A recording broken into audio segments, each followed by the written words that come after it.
Long ago, in a valley cradled by two great mountains, there lay a village named Emberwood. This village was unlike any other, for it sat beside a colossal ancient tree called the Whispering Tree. Its trunk was wide as 10 horses standing nose to tail, and its branches stretched so far they seemed to brush the stars. The villagers claimed it was the oldest tree in the world, and that it whispered truths to those who truly listened. Some believed it was a gift from the spirits of the forest. Others thought it had roots that reached the underworld and branches that grazed the gates of the heavens. But all agreed on one thing. The Whispering Tree only spoke to those with a heart pure enough to hear its voice. Now, in Emberwood, there lived a boy named Corin. He was the blacksmith's son and known for his curiosity. Corin loved the forest. He would sneak away between chores to gather berries or listen to the birds, often returning home with scratches on his arms and mud on his boots. His father would scold him, but Corin's mother would smile and wipe the dirt from his cheeks with the hem of her apron. One summer, the skies over Emberwood darkened. The river dried to a trickle, the crops withered, and the animals grew thin. A strange sickness began to spread, and the villagers grew fearful. They gathered at the village square, whispering tales of a curse or the wrath of forgotten gods. The village elders, bent and wise with time, held council beneath the Whispering Tree. They pleaded with it to tell them what had caused the affliction. But the tree remained silent. "It has turned its back on us," the baker muttered. "No," said old Maylen, the village's storyteller, her eyes cloudy but sharp. "It speaks only to those who come not with fear or greed in their hearts, but with love and truth." Hearing this, Corin felt a tug in his chest. That night, while the village slept under cold stars, he crept out with a satchel of bread, a slingshot, and a copper pendant his mother had given him. He ventured deep into the forest, farther than he'd ever dared.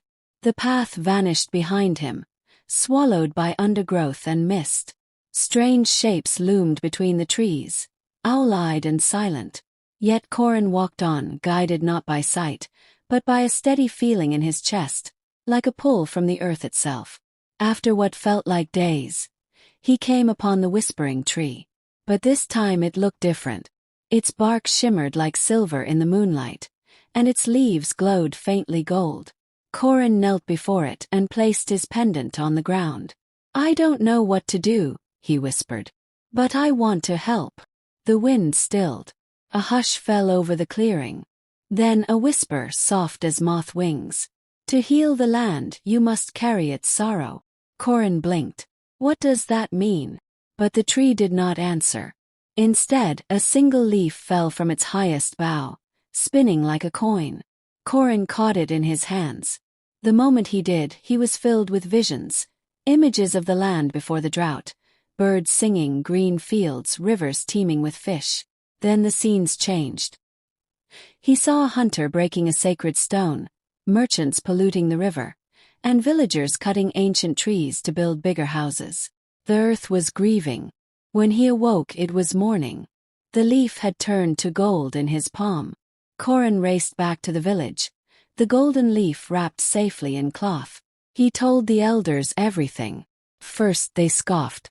But then old Maylen stepped forward and said, "I believe him. The land has given us a message."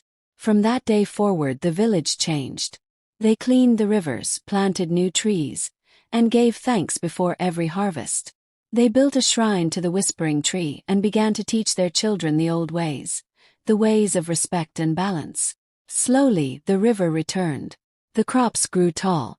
The sickness faded like mist under the morning sun. Corin grew into a wise man, and though he never claimed to be a prophet, many sought his counsel. He wore the golden leaf around his neck, not as a badge of honor, but as a reminder. And every year, on the night the drought had ended, the villagers would gather under the Whispering Tree. They would sing and tell stories, leaving offerings of bread, fruit, and water at its roots.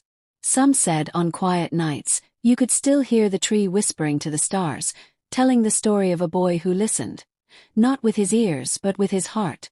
Many years passed in Emberwood. The forest grew thick again, the rivers sang, and the villagers lived with respect for the land and its mysteries. The Whispering Tree remained at the heart of their lives, a living symbol of harmony and ancient truth.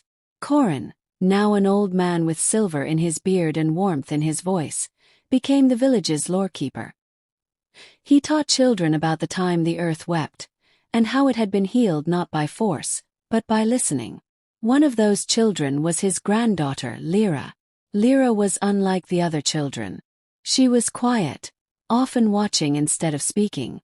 Where others played by the riverside or danced in the moonlight, Lyra sat by the Whispering Tree, sketching its branches, or placing her ear to its bark as if hoping to hear its secrets. One autumn, when the wind carried the scent of smoke, strange travelers came to Emberwood.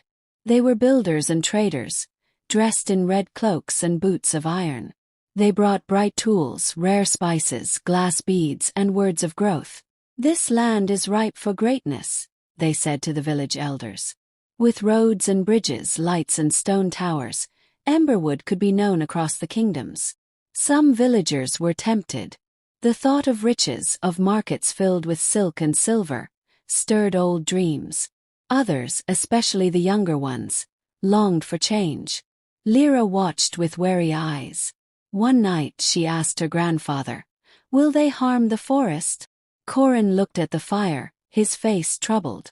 "The forest lives by balance. If they take too much, it will not remain." The next day, Lyra went to the Whispering Tree and placed her hands upon its roots. "Will you speak to me?" she asked. "What should we do?" The wind stirred the leaves. A soft hum began in the earth beneath her feet. Then a single word echoed in her mind. "Fire." Lyra jerked back. "Fire? What does that mean?" That night, she dreamed of a blazing forest. She saw iron machines tearing through trees, animals fleeing, and the Whispering Tree surrounded by smoke, its leaves blackened, its trunk cracked open like a wound. In the morning, the sky was gray with fog, and the earth felt uneasy. The red-cloaked builders began clearing a patch of land near the forest's edge. They promised to leave the sacred parts untouched, but their cutting grew bolder each day. Trees that had stood for centuries were felled for timber. The riverbanks were dredged to build walls. The birds flew elsewhere. The deer stopped coming. Lyra stood in the village square and raised her voice. "The Whispering Tree warned me. There will be fire." Some laughed. Others scoffed. "The girl dreams too much," they muttered. But one boy, Jorin, whose mother had once been healed by the forest herbs, believed her. Together, Lyra and Jorin went to the tree each night, seeking answers. They brought offerings, sang old songs, and stayed up watching the stars through its branches. And then the fire came. No one knew how it started, whether by a forge's spark or a builder's careless torch, but it swept through the dry leaves like a wolf through sheep.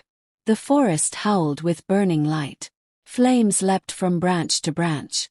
The sky turned red. Villagers rushed to put it out, forming chains with buckets and cloths soaked in the river. But the fire was not normal. It moved fast, fueled by something deeper, almost alive. Lyra and Jorin ran to the Whispering Tree. Smoke choked the air, but the tree stood unburnt, its bark glowing faintly gold as it had once long ago. Lyra threw herself at its roots.